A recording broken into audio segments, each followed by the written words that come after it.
Next, we're gonna bring up the dynamic RE team. Well, hello, we're the Dynamic RE project team. Thank you all for coming here and taking time out of your day to come witness our presentation. Everyone's worked tirelessly on creating a database that we feel will really benefit society if utilized properly. So I'll hand it over to Ryan to begin our presentation, but prior to that, I just want to introduce our lovely team. So I'm Monica, this is Natalie, that's Ryan, and we have Maniza. We have two other members, Varira and Harshit. They were unable to make it here today, but they're here in spirit. So we'll start off with that. All right, thank you, Manasa. Yeah, my name is Ryan. I am an ASU online student in the Master of Sustainability Leadership program. So I flew out here from SoCal to be here for y'all. So,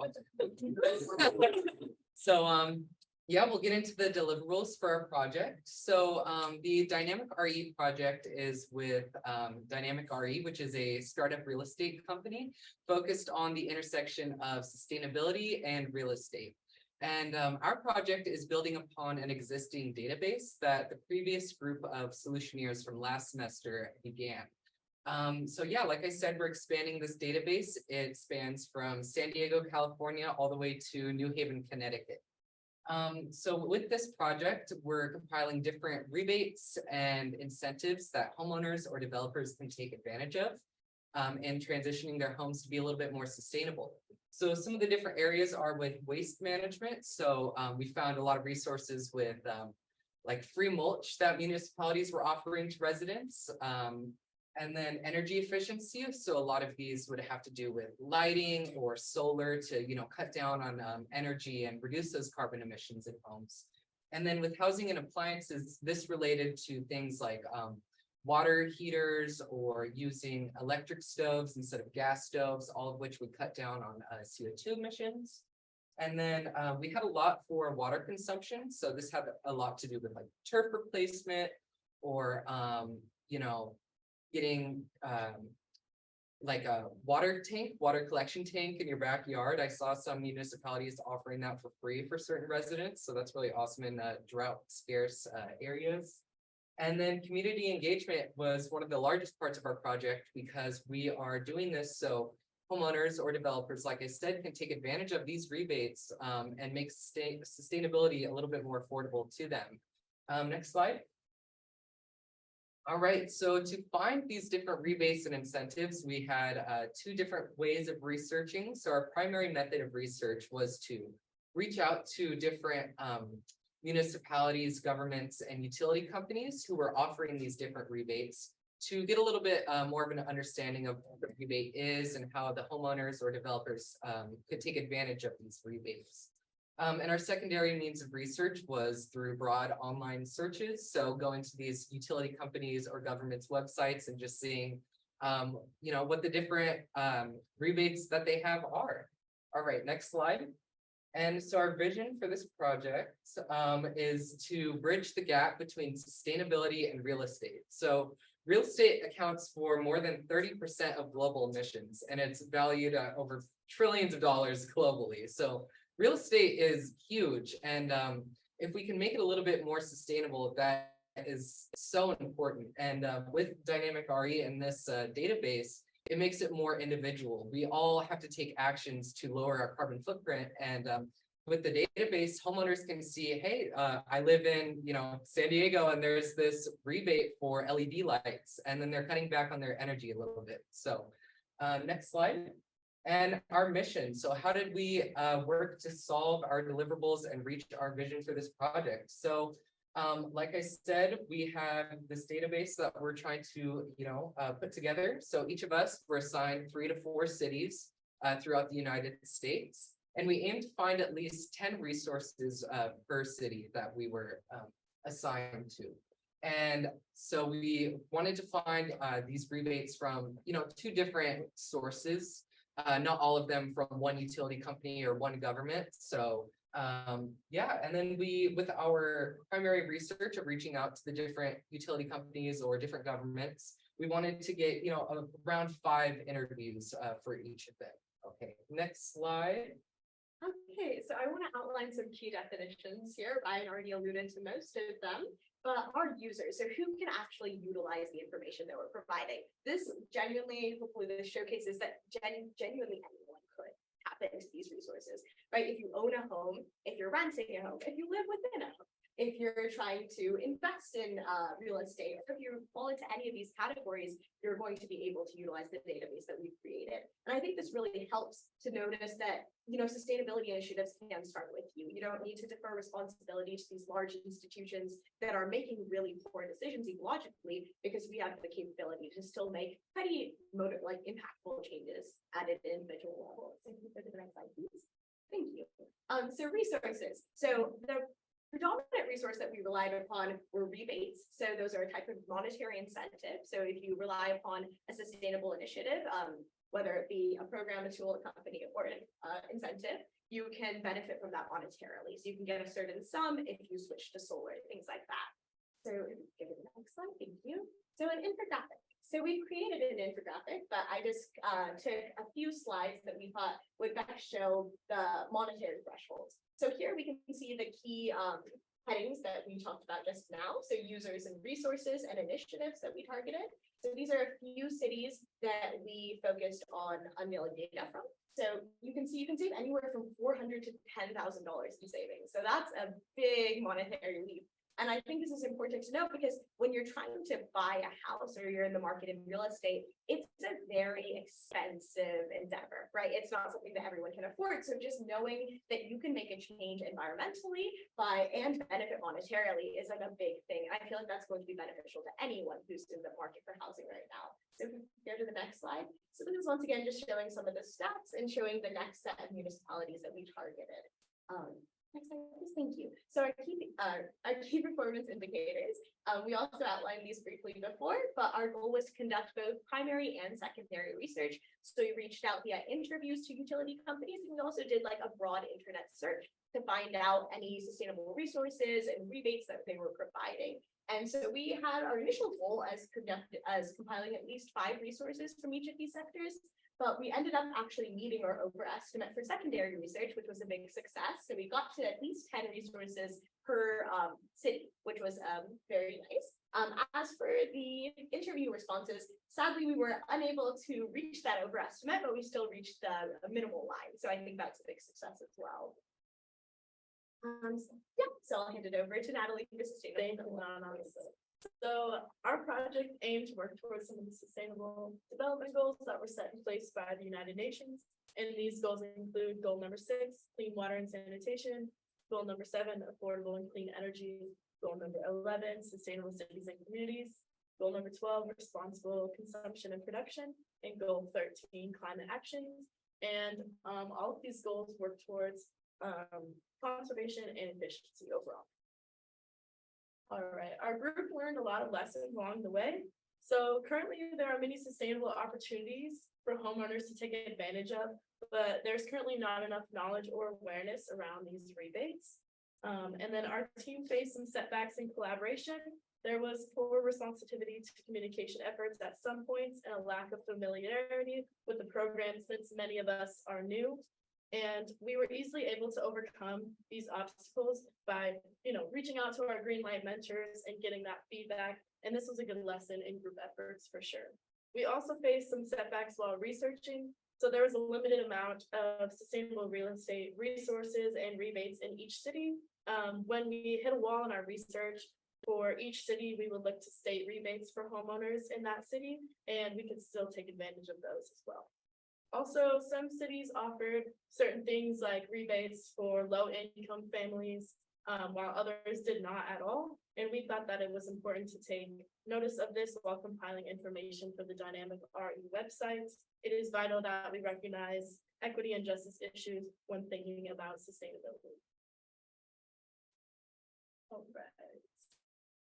And then when asked what is inspiring about our project, it is inspiring that we are helping sustainable initiatives tackle large world issues by creating change at a local level. So every little step of the way towards creating a sustainable future counts, and this usually starts at a local level. This project is helping provide more information to homeowners and creating a sense of community in neighborhoods around the nation. And next, I'm going to hand it over to Melissa. Thanks, Abby. So why this project matters? Homeowners have a really big part to play when it comes to climate change, and they don't realize that. And with this database, we hope to change it because we will be connecting them with utility companies and non-government organizations that help them reduce their carbon footprint and also adopt more sustainable practices. So the why purpose, the United States has pledged to achieve net zero emissions by the year 2050, but that is only possible if everyone plays their role. And homeowners can also contribute when the locals are the ones who suffer the most when it comes to climate change and in terms of water scarcity and high utility bills. So they can make use of our database and they can find support from federal and state organizations. Why the audience should care? So with our database, we have established that even though buying a new home, it can be very expensive, but people can be sustainable and save money at the same time. Also, when they are supporting these causes, the people in power will take notice and they'll be inclined to introduce more sustainable policies. And going forward, this will help preserve our earth and make the planet a better place to live. So what next steps should we undertake? So we've actually been currently working with Samaj Data in order to make our database more accessible. So this is more so a next step that's a bit far off in the future. It might take a few years to fully implement because there are some gaps in our data. But essentially, as you can see here, this is a prototype of what they're working on. And they have a map that's interactive. Individuals can search up areas that they want to travel to or they're interested in buying houses in, and it'll tell you environmental issues that are present there, any rebates or resources that are present there if they want to actually settle down, and all these like key information points. So we feel like our data set would like fit perfectly into this framework. So that's why we've communicated with them and we've established relations. We still have a lot of like minutiae to work out, but we're definitely going to take that as our big next step. So we encourage anyone who's interested in this project to partake with us. And thank you. So we especially want to like offer thanks to everyone being present here, but particularly Gemini and Ashley and our project partners, our mentor Rizwan, Masroor. Every single one of you guys have been impeccable on this journey. A lot of us are new to GreenLight Solutions, so we were all a bit concerned going into this project, but you guys offered like countless amounts of guidance and advice, and that really helped us. So we couldn't have made it this far without you guys, and we just wanted to voice our thanks. Thank you.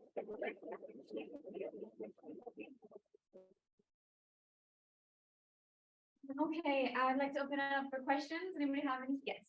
So if you could like think back to that database you created, I kind of just want to ask what city stood out to you, whether that was in a positive way or a negative way, maybe like one of them had really impressive rebates or, you know, anything like that. What stood out to you, as you guys are more insight with that? I could share. I was surprised by how many rebates there were in Austin. I don't really think of Texas as the sustainability central, but yeah, there's a lot of them in Austin. So that was Definitely is. yeah, They're the shining gem of Texas. yeah, it was great. So that's what surprised me the most. Say, And then on the opposite side of that, I researched one of my cities was Phoenix. And I found that cities around like Mesa, Chandler offered a lot of rebates, but specifically the city of Phoenix did not, which is a big surprise to me, especially living here my entire life and, going to ASU in the School of Sustainability. So that's definitely somewhere we can develop more for sure. Where can we find these resources that you guys did? So right now it's going to be published on the Dynamic RE website. So they have a website that's shared with GreenLight, and I believe it's just like Dynamic RE and GreenLight Partnership website. I think that's the title. I'm sure you can broad search that and get to the website. But that's where our data will be accessible, and soon it'll be on Samaj Data, but that's going to be a bit more in the future. One more. Did you guys happen to learn anything about how some of these cities are implementing the law that was passed last year and how those might affect some of the rebates or anything like that? Didn't look into legislation, so I'm not sure if anyone conducted personal research on that because I don't believe so. I'm sorry about that. Yeah, but we'll definitely look into that going forward because They just have a whole bunch of like housing rebates that are Yeah. supposed to be taking effect in the next year or so, since I'm just curious. What you guys are thinking. sounds good. We'll definitely look into that. Yes. How receptive were like the utility companies to like your guys' interviews and transparent? All right, so this question is about how receptive and transparent the utility companies were for the interviews. So the approach that I used when reaching out to utility companies was to apply like a user who was looking for their service. So in that regard, they were actually quite receptive because they provided their information on potential rebates and they're like, reach out if you're interested. So I just like reached out in that regard and they so naturally kind of had to respond to my inquiries. I did state that I was an undergraduate researcher for GreenLight Solutions, which was like an organization affiliated with ASU, and I explained that. And I think that just made them more compelled to share. But at times I did feel like individuals were a bit more hesitant at that point too, because their information was being publicized in some sort of way. But I think it just helped to kind of like, it sounds wrong to say deceptive, but use those kind of like approaches where you blended in with the community they were trying to appeal to. Any more questions? Yes. Got one from Assure. What do you think Dynamic can do moving forward? So I think the next steps is perfect for that. I know that Dynamic was actually assumed recently by a larger company, so I'm not sure exactly like what regulations are going to be imposed upon them right now, but if they can form partnerships with smart data, that would be beautiful. And I know that Lasper and I have both been working with members of that team to get that jump started. So that's the immediate next step. Beyond that, I think that's left to exploration. And follow-up question, what should we do to move the sustainability conversation? Like we said in our presentation, just more knowledge and awareness. I mean, most people, when I say my major is sustainability, they go, what is that? So you even have to explain what that word means, you know, making something last, whether that be in the economy, in social life, the environment, literally just about anything. So honestly, just spreading the word more, and the more people hear it and see it, the more inclined they will be to get involved, hopefully, and create a sustainable future. I kind of want to add something too. I feel like we need to, focus a little bit more on individual responsibility, right? I feel like a lot of the times the conversation is about how corporations or governments can do more to be more sustainable, but really one person can make such a huge difference. If we all do just a little bit to cut back, that will have huge impacts. And you could kind of see that with the Dynamic RE project. It's not to say that, everybody has the resources to be able to do so, but that's what I appreciate about this, is it makes it more accessible for those wanting to be sustainable, and they can save money to do it. So